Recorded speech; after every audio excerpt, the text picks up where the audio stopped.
आप सबको नमस्कार। 4 बज गए हैं।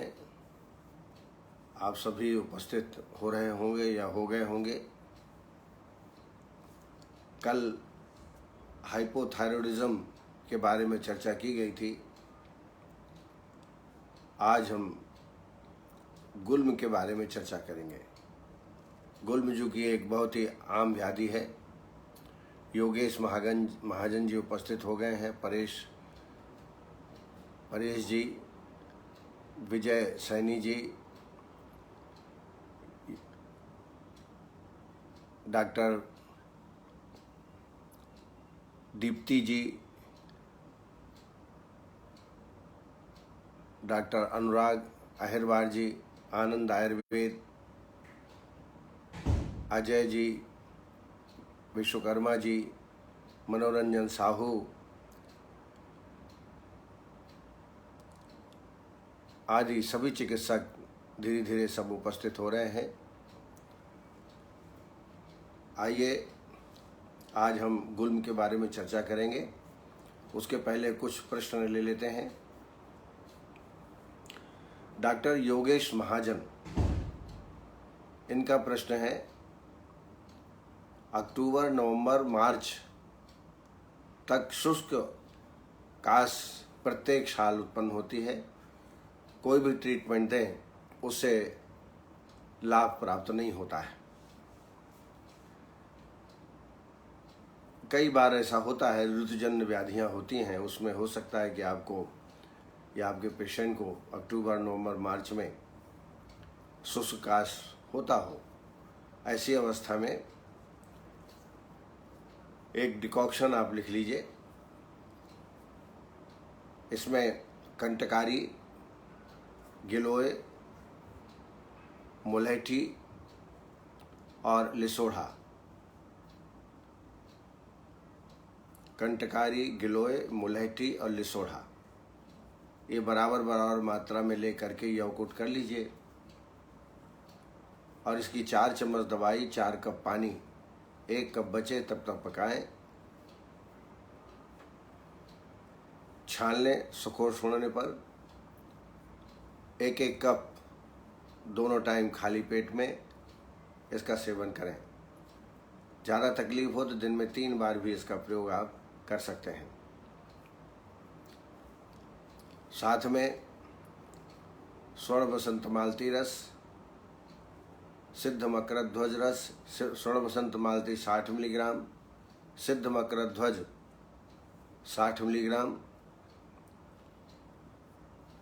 और टंकण भस्म 250 मिलीग्राम, ये पुड़िया सुबह शाम शहद के साथ लीजिए। इससे इम्यून सिस्टम डेवलप होगा। ब्राह्मी अवलेह का सेवन करें निरंतर। इसमें हमें इम्यून सिस्टम को डेवलप करना है, इससे ये बीमारी जाती रहेगी। और काढ़ा जैसे मैंने बताया, इसका निरंतर सेवन करते रहें। सीतोपलादी चूर्ण 1-1 चम्मच दिन में 3 बार गर्म पानी के साथ या शहद के साथ सेवन करें। ये भी ऐसी अवस्था में लाभ करेगा। डॉक्टर ज्ञानेंद्र सहपाठी जी, उन्होंने क्वेश्चन किया है, क्या कैंसर का ट्रीटमेंट है आयुर्वेद में, जैसा कई चिकित्सक दावा करते हैं। मेरा जहाँ तक 50 साल का अनुभव है, चिकित्सकीय अनुभव है, ये दावा हम नहीं कर सकते हैं कि हम कैंसर को ठीक कर सकते हैं। कैंसर का रोगी जब तक जिंदा है, जब तक सुखपूर्वक जिए, इसके लिए प्रयास किया जा सकता है। ये जब कीमोथेरेपी चलती है और उस समय WBC, RBC बहुत कम हो जाते हैं, व्याधि क्षमता कम हो जाता है, बाल झड़ने लगते हैं, अनेक प्रकार की व्याधियां उत्पन्न होने लगती हैं, उनको रोकथाम करने के लिए हम कुछ कर सकते हैं। लेकिन जो ये लोग दावा करते हैं, मैं उसको सही नहीं मानता हूँ। आप सब जानते हो, जब कीमोथेरेपी होती है तो विभिन्न प्रकार के रोग हो सकते हैं। ऐसी अवस्था में स्वर्ण सूतशेखर रस 60 मिलीग्राम, हीरक भस्म, या मैं टोटल 1 महीने का डोज आपको बताता हूँ। स्वर्ण सूतशेखर रस 5 ग्राम,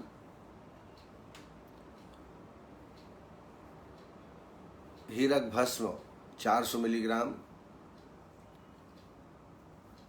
प्रवाल पंचामृत 8 ग्राम, गिलोय सत्व 8 ग्राम, इन सबको मिला करके 60 पुड़ियाँ बना लें। एक पुड़िया सुबह शाम शहद के साथ या ब्राह्मी अवलेह के साथ देवें। साथ में जवारे का रस, जवारा जब आप रस निकालें उसी में तुलसी पत्र डाल दें 8-10, और गिलोय लगभग 6 इंच के आसपास स्टेम ले लें, कट करके उसमें डाल दें और रस निकाल लें। ये 1 कप से 2 कप सुबह और शाम को दोनों टाइम आप लें। इससे निश्चित रूप से पेशेंट का व्याधि क्षमता बढ़ता है और जो तकलीफ़ें होती हैं कैंसर के कारण उसमें कुछ न कुछ आराम प्राप्त होता है। डॉक्टर उषा तभानी, उनका पेशेंट है कोई, मास्क पहनने से उनको एलर्जी होती है, स्नीजिंग आती है, कफ होता है और गला भी सूखने लगता है, ऐसा उनका कहना है। मास्क भी कई तरह के आते हैं। ऐसा मास्क लीजिए जिसमें सांस लेने में कठिनाई न हो, इससे थोड़ा सा आराम प्राप्त होगा। कई मास्क आते हैं जो कि पहनने से सांस लेने में कठिनाई होती है और इस प्रकार के लक्षण रोगी को प्राप्त हो सकते हैं। दूसरा, जहाँ देखें कि खुला हुआ स्थान है, वहाँ धीरे से थोड़ा से मास्क को हटा करके सांस जो है नॉर्मल लेने का प्रयास करें और साथ में थोड़ा इम्यून सिस्टम बढ़ाने की दवाई लें, जैसे च्यवनप्राश या ब्राह्मी अवलेह का सेवन करें, आमल की रसायन का सेवन करें। जुखाम हो गया हो, एलर्जिक सिस्टम पैदा हो गए हो तो अल्टीप्लेक्स कैप्सूल 2 सुबह शाम को आप सेवन कर सकते हैं। साथ में स्वर्ण बसंत मालती रस 60 मिलीग्राम, सिद्ध मकरध्वज 60 मिलीग्राम और अभ्रक भस्म 125 मिलीग्राम, ये 1 मात्रा है। ऐसी दिन में 2 या 3 मात्राएं आप सेवन करें। अणुतैल निरंतर डालते रहें, 2-2 बूंद दिन में कम से कम 2-3 बार डालें। इससे भी आपको आराम प्राप्त होगा।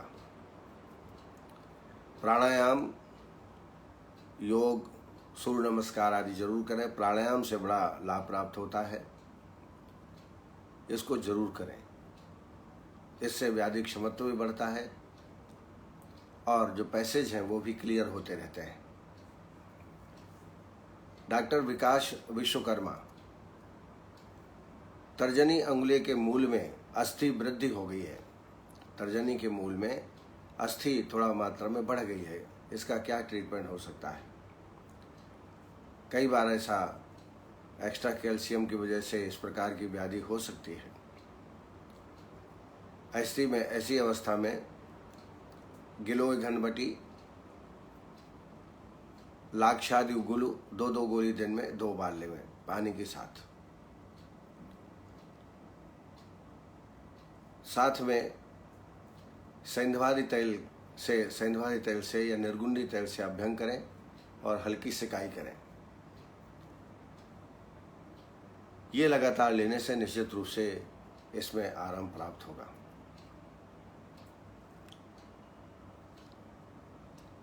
डॉक्टर करणवीर सिंह, उन्होंने idiopathic thrombocytopenia purpura, idiopathic thrombocytopenia purpura, ये परप्यूरा का ही भेद है। आयुर्वेद में हम त्रियक रक्तपित्त कह सकते हैं। उसके ट्रीटमेंट के बारे में पूछा है। जैसा आप जानते हैं बच्चों में ज़्यादा होता है। Idiopathic thrombocytopenia purpura may occur when the immune system mistakenly attacks platelets. ये इम्यून सिस्टम जब हमारे विरुद्ध हो जाता है, हमारे टिश्यू के विरुद्ध हो जाता है, खास तौर से प्लेटलेट्स के विरुद्ध हो जाता है, तब इस प्रकार की व्याधि उत्पन्न होती है। बच्चों में वायरल इन्फेक्शन के कारण भी परप्यूराई कंडीशन प्राप्त हो सकती है। इन एडल्ट्स इट में be a chronic stage. Adults में क्रॉनिक स्टेज में इस प्रकार के लक्षण रोगी में प्राप्त हो सकते हैं। इसके सिम्टम्स हैं रेड स्पॉट होना स्किन में, इंटरनल ब्लीडिंग होना हल्की, रैशेस होना, bruising, bleeding, pinpoint sized reddish purple spots on the lower legs. ये एक विशेष लक्षण इडियोपैथिक थ्रोम्बोसाइटोपेनिया परप्यूरा में होते हैं। ये तिर्यक रक्तपित्त है। आयुर्वेद में रक्तपित्त का लाइन ऑफ ट्रीटमेंट बताया है। अक्षीर्ण बल मांसस्य रक्तपित्तम विदर्शनतः तद्दोष दुष्ट उत्क्लेशो नादो स्तंभनम भरति।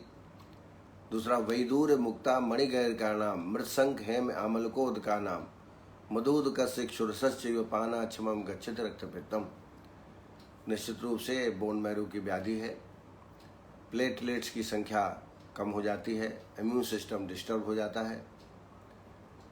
ऐसी अवस्था में सर्वप्रथम रोगी का विरेचन करा दें। पंचतीर्थ घृत से आभ्यंतर स्नेहपान, सम्यक स्नेह लक्षण प्राप्त होने पर 3 दिन तक वाह्य अभ्यंग और वाह्य स्वेदन, और फिर विरेचन करा दें। विरेचन में निशोथ, अमलतास गुदा का प्रयोग और छोटी हरण 30-30 ग्राम लेकर के यौकुट कर लें, काढ़ा बना लें और उस काढ़े का सेवन खाली पेट में प्रातःकाल दे दें विरेचन के लिए। इससे अच्छा विरेचन हो जाएगा। फिर संसर्जन कम करने के पश्चात औषधियों का सेवन करें। इसमें सूत शेखर रस, प्रवाल पिष्टी, मंडूर भस्म, सूत शेखर, प्रवाल पिष्टी, मंडूर भस्म। सूत शेखर 125, प्रवाल पिष्टी 250, मंडूर भस्म 250। ऐसे दिन में 3 मात्राएं शहद के साथ सेवन कराएं नित्य प्रतिदिन। साथ में बोलबद्ध रस भी इसमें ऐड कर दें, वो भी इसके लिए लाभकारी होगा। एक आता है रक्त पित्त कुलकंडन रस। रक्त पित्त कुलकंडन रस 250 मिलीग्राम, सूत शेखर रस 125 मिलीग्राम, प्रवाल पिष्टी 250 मिलीग्राम। इसका दिन में 3 बार शहद के साथ प्रयोग कराएं। प्लेटलेट्स बढ़ाने के लिए प्रसिद्ध योग सब जानते हैं आप। पपीता का सुरस, पपीता पत्ते का सुरस निकाल करके और उसको आधा कप सुबह आधा कप शाम को ये जरूर पिलाएं। इससे प्लेटलेट्स जल्दी बढ़ जाते हैं और रोगी ठीक हो सकता है। जसराम गौर जी ने पूछा है ओवेरियन सिस्ट का ट्रीटमेंट। ओवेरियन सिस्ट क्या है? यह एक प्रकार का सॉलिड और फ्लूइड फिल्ड सैक होता है। एक प्रकार का पॉकेट टाइप का सिस्ट टाइप के स्ट्रक्चर होता है, जो कि ओवरी के सरफेस में या ओवरी के अंदर भी इस प्रकार के सिस्ट पाए जा सकते हैं। इसको बोलते हैं ओवरियन सिस्ट। इसके सिम्टम्स में pain in the back, pelvis, side part पार्श्व में, और ड्यूरिंग सेक्सुअल इंटरकोर्स में भी वेदना होती है। इर्रेगुलर पीरियड्स हो जाते हैं और it is a painful condition. Cyst है तो निश्चित है इसमें आपको वमन और विरेचन तो करानी है। वमन विरेचन करने के बाद इसमें लेखन वस्ती का प्रयोग आपको करना है। लेखन वस्ती मैंने कई बार बताई है, उसका प्रयोग आप करें। त्रिफला, विडंग, नागरमोथा, सुंठी और गिलोय, इनको प्रत्येक 50-50 या 40-40 ग्राम लेकर के यौकुट कर लें और इसमें 14 गुना नहीं 8 गुना लगभग 1200 ml पानी डाल दें। धीरे धीरे पकाएं 300 ml शेष रहने तक। और इसमें फिर यवक्षार 10 ग्राम, सैंधव 5 ग्राम, गोमूत्र 50 ग्राम और शहद 50 ग्राम मिला करके विधिवत बस्ती देवें। इससे शिष्ट में निश्चित रूप से आराम प्राप्त हो। वमन, विरेचन और लेखन बस्ती। इसके अलावा कांचनादि गुगुलू, गोक्षरादि गुगुलू 2-2 गोली दिन में 2 बार प्रातः एवं सायं देवें। कुमारी आसो 2 चम्मच, पिपल्यासो 2 चम्मच, 4 चम्मच पानी भोजन के बाद दोनों टाइम सेवन कराएं। इससे निश्चित है ओवरियन सिस्ट में आराम प्राप्त होगा। डॉक्टर चैताली सिंह ने उन्होंने ओलिगो हाइड्रोमनियोस के बारे में पूछा है। इस कंडीशन में जो एमनियोटिक फ्लूइड होता है वो कम हो जाता है और इसके कम हो जाने से, चूँकि ये जो फ्लूइड होता है एमनियोटिक फ्लूइड, ये फियोटस की रक्षा करता है, चारों तरफ फैला रहता है, फियोटस को कोई हानि नहीं होती, प्रोटेक्ट करता है। साथ में डेवलपमेंट, बच्चे के डेवलपमेंट में भी एमनियोटिक फ्लूइड सहायक होता है। तो ऐसी अवस्था में जब एमनियोटिक फ्लूइड कम हो जाए, ऐसी अवस्था में पेशेंट को एक तो अनुवासन बस्ती लगाएं, फलघृत की अनुवासन बस्ती लगाएं। फलघृत की आप उत्तर बस्ती देवें। उत्तर बस्ती बहुत ज़्यादा फायदा करेगी ऐसी अवस्था में। और साथ साथ में 15 ml फलघृत संशमनार्थ भोजन के काल में दोनों टाइम देवें। 15 ml दोपहर को, 15 ml शाम को, भोजन के आधा घंटा पहले। थोड़ा इसको कुनकुना कर लें। अनपान इसका उष्ण जल रहेगा, इसका बराबर सेवन करें। इसके अलावा शतावरी और यष्टि मधु बराबर चूर्ण बना लें और 1-1 चम्मच दिन में 3 बार रोगी में सेवन कराएं। खाने पीने में घृत जैसा ले रहे हैं लेना चाहिए। चिकनाहट शरीर में पहुंचना चाहिए और इससे एमनियोटिक फ्लूइड की मात्रा बढ़ सकती है। लेकिन अनुवासन बस्ती और उत्तर बस्ती से निश्चित रूप से आराम प्राप्त होगा। फलघृत या दशमूल तैल का उत्तर बस्ती आप लगाएं। इसकी वजह से एमनियोटिक फ्लूइड बढ़ जाएगा और फियोटस में किसी भी प्रकार की कोई परेशानी नहीं होगी। उसका प्रोटेक्ट बराबर चालू हो जाएगा, डेवलपमेंट भी अच्छा होगा। राहुल संजय सिंह राजपूत, इर्रेगुलर मेंसेस में क्या किया जाए? तो जैसा आप जानते हैं, ये हार्मोनल इम्बैलेंस के कारण इस प्रकार की व्याधि उत्पन्न होती है और हार्मोनल इम्बैलेंस का कोई एकदम सीधा चिकित्सा नहीं है। इसमें संशोधन करना आवश्यक है। संशोधन करने से सारे अंदर के जो सेल हैं, क्रियाएं हैं, वो क्रियाशील हो जाती हैं, एक्टिविटी बढ़ जाती है और जिसकी वजह से रोगी ठीक होता है, एमसी ठीक होने लगती है। तो वमन, विरेचन और लेखन बस्ती ये जरूर लगाएं, जिसमें इरेगुलरिटीज होती हैं मेंसेस में, इससे ठीक होगा।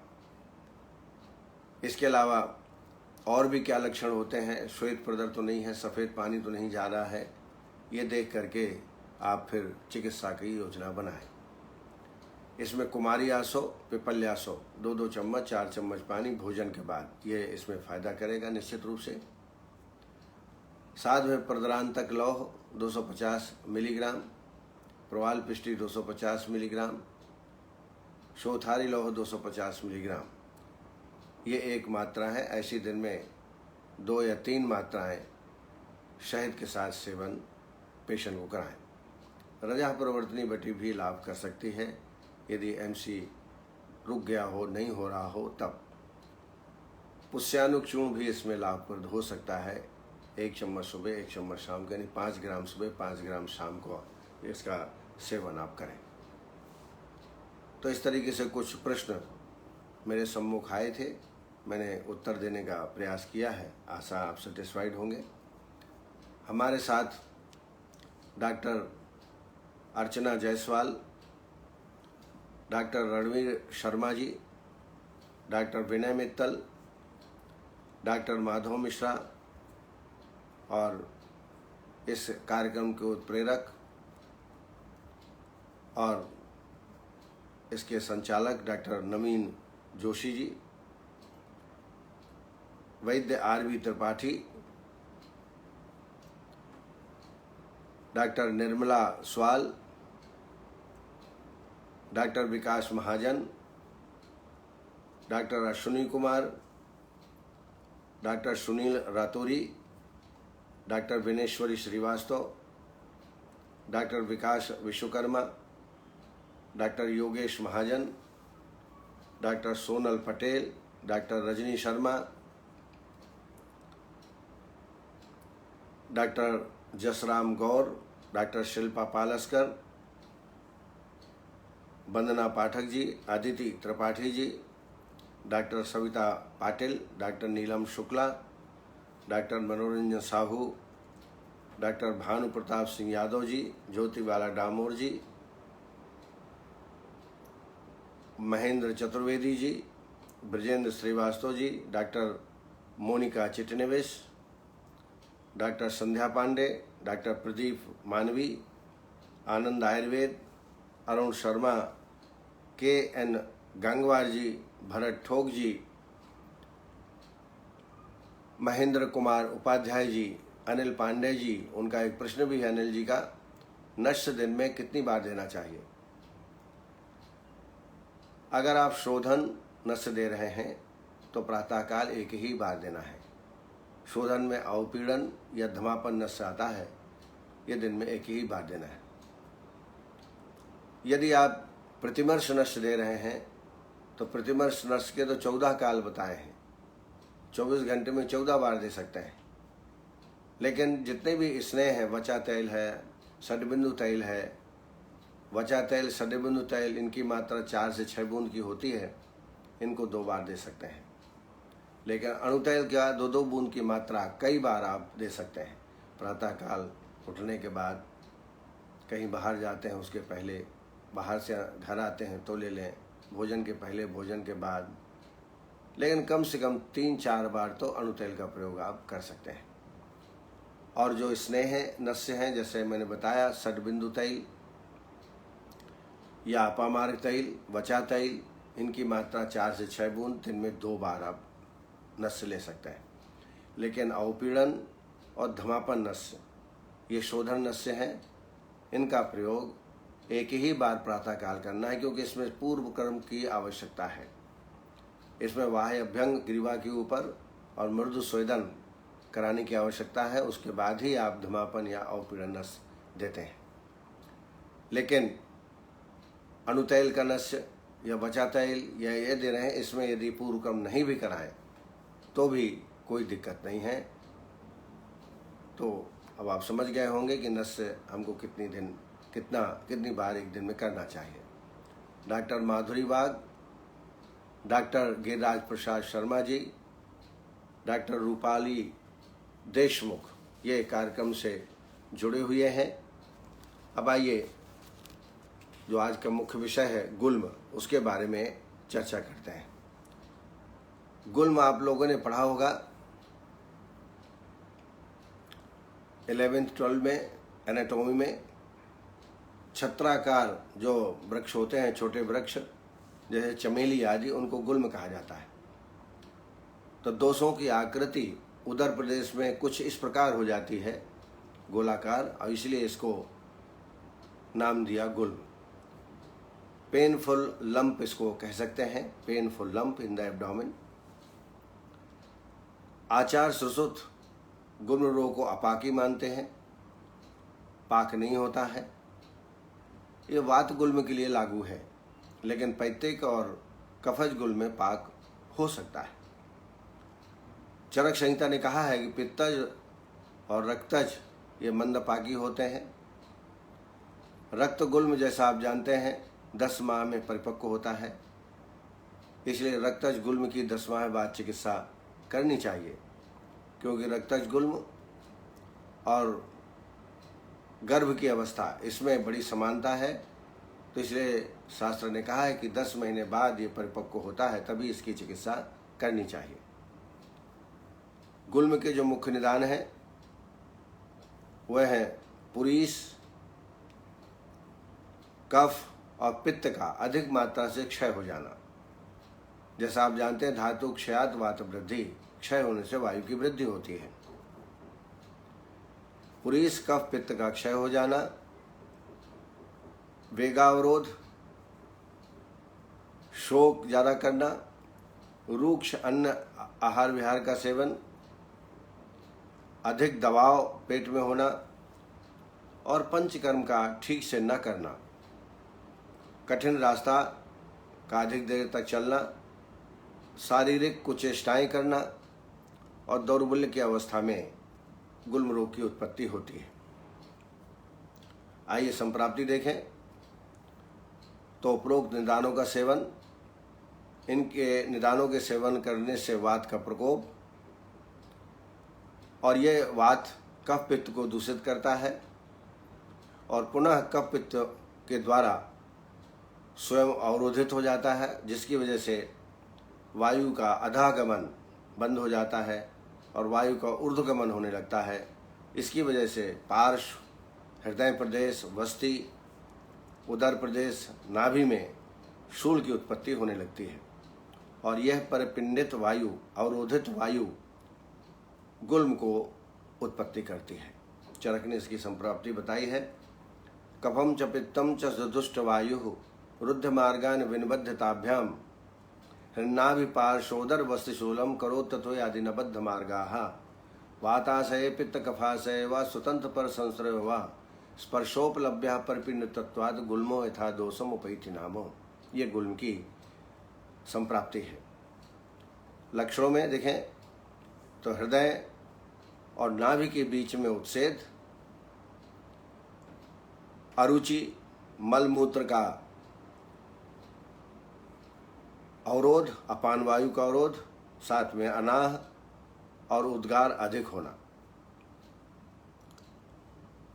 दुष्ट वातादय अत्यर्थ मिथ्याहार विहारतः कुर्वन्ति पंचधा गुल्मम कोष्ठांतर ग्रंथ रूपणम हन्नाभ्योरंतरे ग्रंथि संचारी यदि वाचलाः वृत्तश्चय पचयवानसा गुल्म इति कृता। ये संस्कृत का रेफरेंस है। ये 5 प्रकार का होता है, वातज, पित्तज, कफज, सन्निपातज और रक्तज। आइए वातज गुल्म के लक्षण क्या हो सकते हैं, क्योंकि लक्षणों का ज्ञान तो चिकित्सा के लिए बहुत आवश्यक है। तो वातज गुल्म के लक्षण है हृदय कुक्षि में शूल होना, शोष, चल गुल्म होता है, कभी इधर कभी उधर दर्द होता है, एक स्थान पर नहीं होता है। हृन्नाभि और अंतरे ग्रंथि ही नाभि के बीच में होता है, लेकिन चलायमान होता है। ये खाली पेट में अधिक तकलीफ होती है, खाली पेट में वेदना में वृद्धि होती है, भोजन लेने के पश्चात थोड़ा शांत हो जाता है। इसके अलावा विबंध और अन्न पाक देर से होता है और कभी कभी शीत पूर्वक ज्वर भी उत्पन्न होता है। ये वातज गुल्म के लक्षण हैं। पैत्तिक गुल्म में ज्वर, पिपासा, शरीर का लाल होना, भोजन के पचन काल में वेदना होना, दाह, स्वेदाधिक्य, ये लक्षण पैत्तिक गुल्म के होते हैं। कफज गुल्म में शीत पूर्वक ज्वर, ठंडी लेके बुखार आता है कई बार, स्थैमित्य, कपड़े गीले कपड़ों से ढका हुआ है शरीर ऐसा महसूस करना, वेदना अल्प होती है, गौरवता, अरुचि और कास के लक्षण पेशेंट में प्राप्त होते हैं। सन्निपातज गुल्म में अधिक वेदना, दाह, कठोर, उन्नत और शीघ्र पाकी होता है, बहुत दारुण होता है। महारुजम, दाह परितम, अशुभोन्नतम, शीघ्र विदाही दारुणम, मनः शरीराग्नि बलापहार त्रिदोषम गुल्मम असाध्यम आदिशेत। और ऐसा त्रिदोष गुल्म असाध्य होता है।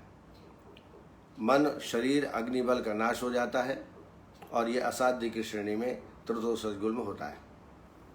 रक्तज गुल्म में स्पंदन होता है, शूल होता है, धीरे धीरे वृद्धि होती है और वृद्धि अनियमित होती है। 10 माह के बाद में ये गुल्म जो है पक्व होकर तैयार होता है। तभी इसका शल्य की क्रिया के द्वारा या जो भी चिकित्सा करते हैं वो 10 माह के बाद ही की जाती है। त्रिदोषज असाध्य होता है। ज्वर, तीव्र शूल हो, अरुचि हो, हृल्लास हो, ऐसा गुल्म रोगी भी असाध्य की श्रेणी में आता है। अब आइए चिकित्सा के बारे में थोड़ा चर्चा करें। सभी गुल्म वात प्रधान होता है, अतः प्रथम स्नेहन स्वेदन करना चाहिए। स्नेहा स्वेदा सर्पि बस्ति चूर्णानि ब्रह्मणम गुटिकाः वमन विरेको मोक्षः क्षतजश्च वात गुल्मोताम। ये लाइन ऑफ ट्रीटमेंट है। बार बार इसमें निरूह और अनुवासन वस्ती का प्रयोग करना चाहिए। निरूह के रूप में एरण्य मूलादि वस्ती या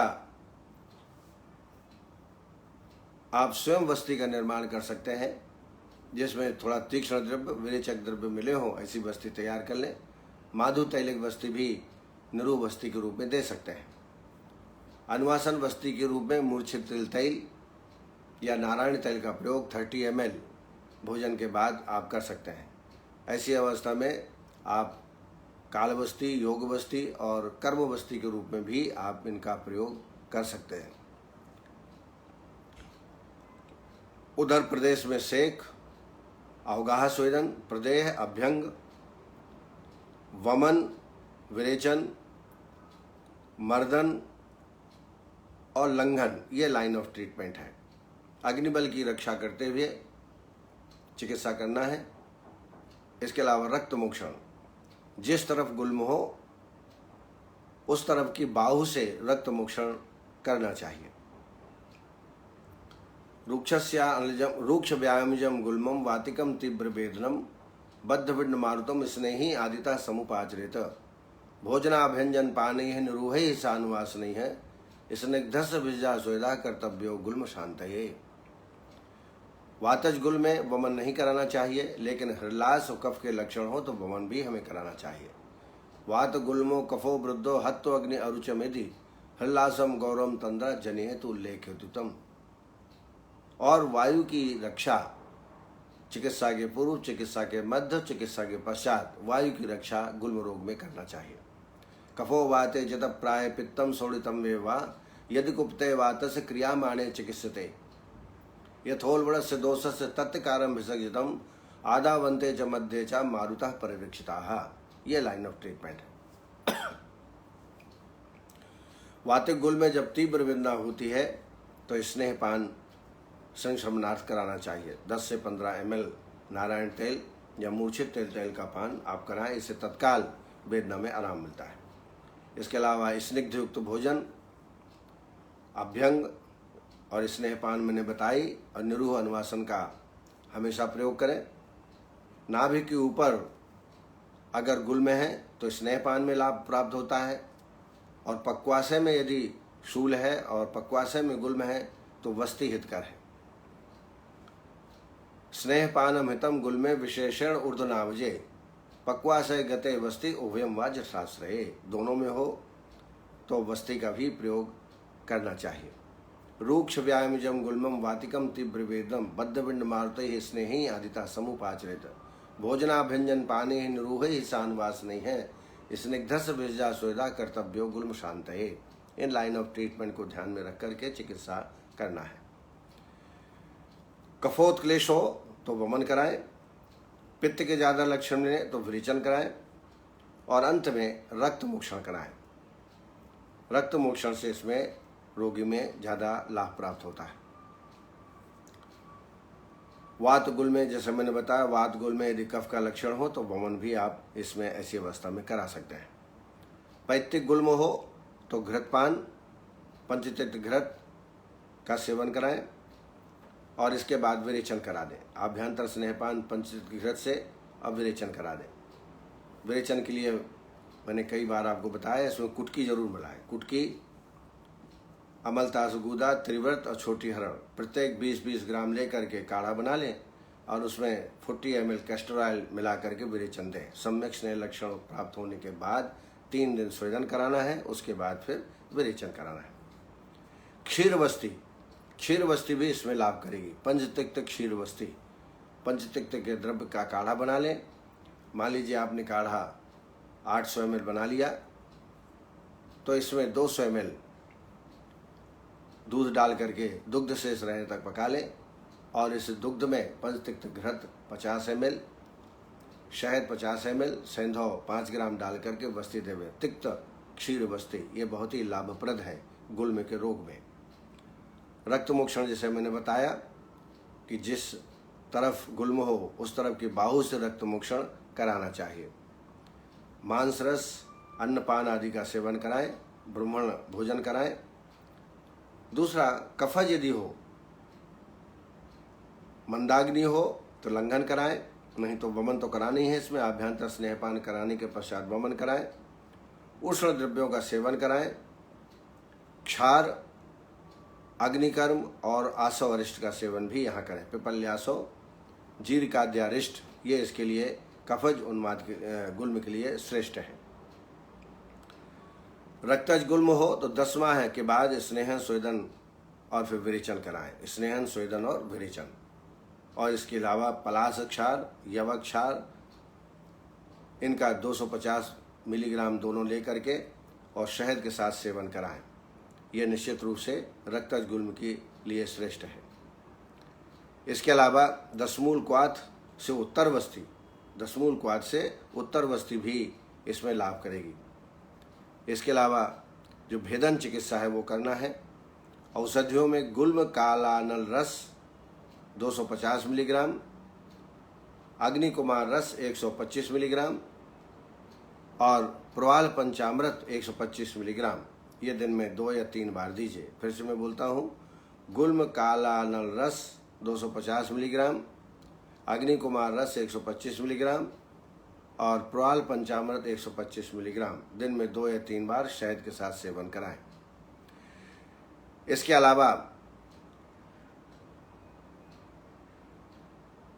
अलावा कई बटी हैं जिनका प्रयोग हमको कराना चाहिए, जैसे हिंगवादी बटी और कांकाइन बटी। ये शूल की अवस्था में अच्छा काम करते हैं। गर्म पानी के साथ 2-2 गोली सेवन कराएं। चूर्णों में हिंगवादी चूर्ण, लवंगादी चूर्ण और शिवा क्षार पाचन चूर्ण ये 3 चूर्ण हैं जो गुल्म रोग में फायदा करते हैं। गर्म पानी के साथ 5-5 ग्राम की मात्रा में दिन में 2 बार देना चाहिए। क्षार के लिए क्षार में पलाश क्षार और सज्जी क्षार ये दोनों ही क्षार उपयोगी हैं गुल्म के लिए। खासतौर से कफज गुल्म और रक्तज गुल्म के लिए क्षार का प्रयोग करना चाहिए। पंचमूल क्वाथ, वर्णादि क्वाथ 30 ml खाली पेट में दोनों टाइम इनका प्रयोग करें। आसो अरिष्ट में कुमारी आसो, अभयारिष्ट और पिपल्यासो, कुमारी आसो, अभयारिष्ट और पिपल्यासो 2-2 चम्मच 2-2 चम्मच पानी भोजन के बाद दोनों टाइम इसका सेवन करें। घृत में आभ्यंतर स्नेहपान करने के लिए त्रिउष्णाद घृत, वासाघृत इनका प्रयोग करें। त्रिउष्णाद घृत, वासाघृत। त्रिउष्णाद मैंने बताया था, त्रिफला, त्रिकटु, त्रिमद और गुड़ मिला करके घृत को सिद्ध किया जाता है। विरेचन के लिए एरंड तैल का प्रयोग अच्छा है। 30 ml एरंड तैल 50 ml गर्म दूध में मिला करके प्रातःकाल खाली पेट में इसका सेवन कराएं। रक्तज गुल्म के लिए रजा प्रवर्तनी बटी 2 गोली, गुल्म काला नरस 250 मिलीग्राम और यवक क्षार 500 मिलीग्राम इसका सेवन कराएं। लगातार सेवन करने से रक्त गुल्म में भी आराम प्राप्त होता है। तो इस तरीके से कुछ मैंने अनुभव आपके साथ शेयर किए गुल्म रोग के बारे में। गुल्म हुआ, उदावर्त है, अनाह, आदमान ऐसे कुछ रोग हैं जिनकी वजह से मानसिक व्याधियाँ, हृदयगत व्याधियाँ होती हैं। इसलिए इनकी चिकित्सा हमें तत्काल करना चाहिए डायग्नोज करके, और निश्चित रूप से आप सफल होंगे। तो आप सबको बहुत बहुत धन्यवाद सुनने के लिए। कल फिर इसी वक्त 4 बजे आपके समक्ष उपस्थित होकर एक नए रोग के बारे में चर्चा करेंगे। तब तक के लिए नमस्कार। जय आयुर्वेद।